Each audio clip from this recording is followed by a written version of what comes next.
However, I have an Austin question for you, which is a little different. In the segment about... I'm not going to bring up the fact that he yelled at the people about the donuts because he got out of me. The donuts? On his show. Go! Remember? Steve got fucking pissed.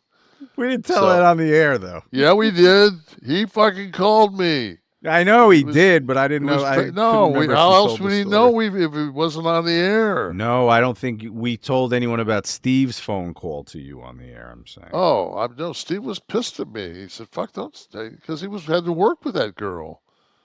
That lady. The production he was doing, that road show. Yeah, and he said, fuck, Kev. And I said, I was dead wrong. I didn't think. It's just, he told me and him, it's just, he wasn't pissed. It was kind of like, God damn, man. Like his feelings were kind of hurt. I guess he's my buddy, so I guess it kind of hurt my feelings. So I wanted to bury her. And he did. He's like, fuck, I got to work with her, Kev. You can't bury her. I'm like, yeah, I'm that dumbass. Sorry, Steve. So what were you going to ask me about Steve's that I'm not going to answer? He's not. Yeah, I was going to say, why don't we just keep this going? But this involves nobody but him. You're not burying anyone on the production team of Austin on the Road, Rattlesnake on the Road, or whatever. He's not a CTE guy. He'll let anyone know that watches the documentary, and he also says he just doesn't believe in it. Now, I don't know. I haven't seen his research as compared to Chris Nowinski's. But what does Nash think about, in the context of Benoit and brain malfunction and concussions and CTE? Is it too far-reaching to say that it contributes to... All right. Here's my answer. I'm a brain donor to Boston University. When I die, I'm giving my brain and my spine for them to study for CTE. I carry a card in my wallet that says brain donor. So it's going to Chris's crew, and they'll look at my brain and see whether or not I had CTE. Worth exploring, worth digging into to see if the Benoit type behavior, it was certainly extreme. So I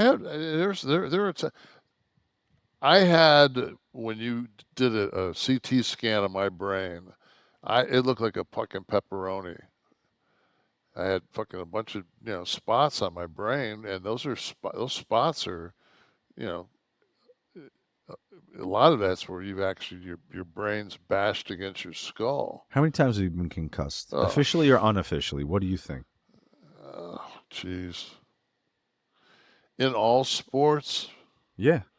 Fuck, I mean, JV football with those fucking Rydell helmets that had a fucking disc like this and 5 pieces of nylon and those ears. There was a strip in the center and 2 on the sides. There was, inside. That's what I had. We had netting. You had netting and fuck, man! We had little pillowy type things. No, that was a Rydell helmet, but that was like the little. It looked like ice cubes.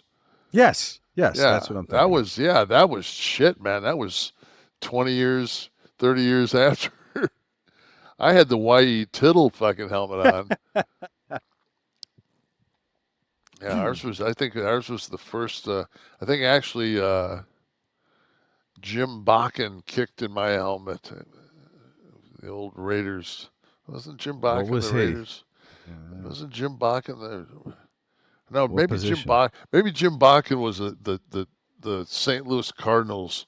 He kicked. He was one of the last guys that kicked with the toe of his boot straight on. Oh, straight on, like not soccer style. Yeah.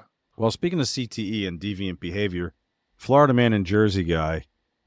These stories may be a result of brain trauma. 2 stories, if anyone doesn't know how this works. One. Oh, I'm going to say something before we go. Oh yeah, please. I didn't finish because we talked in between it. But anyway, so I had those spots on my brain. And I went down and got stem cells, and the next time I had a CT scan done, it was like noticeably improved. my brain, and my cognitive function's been better. So Have you reached out to Chris about that? Because that yeah, might be an okay. I talked to him about that. I said, "Is that possible?" He said, well, you know, you're one of the few guys that's in this survey that's had stem cells. Hmm. So, but if anybody that follows, and you have to say this nowadays, but if anybody knows who Jim McMahon was, who was the quarterback for the Bears, Did the because headband protect him at all? Is that where I we're going? no, he No. went to, he could barely speak. Oh, He was a now? no, he before he got stem cells. Oh, And if you watch, if you Google and look up McMahon before and after, not Vince, but Jim, before and after stem cells, it's pretty amazing. Matt Hughes was basically in a truck and got hit by a train, and he went down to bioaccelerator mm. in Medellin, and I mean, last time I saw him, he was talking and walking up and down stairs without using a railing. If I'm So hit by a train tomorrow, no one in my family is going to know about this place or to do this. Can you please call I them and will make an after. arrangement for me? Yes, but before that happens, I'm gonna get your fucking storm insurance. Get you that The flood flood. You're going to insurance. give me the flood Let me get you the here. flood insurance. I'm thinking I'm safe because I'm on this little hill here, but clearly Now, I'm not.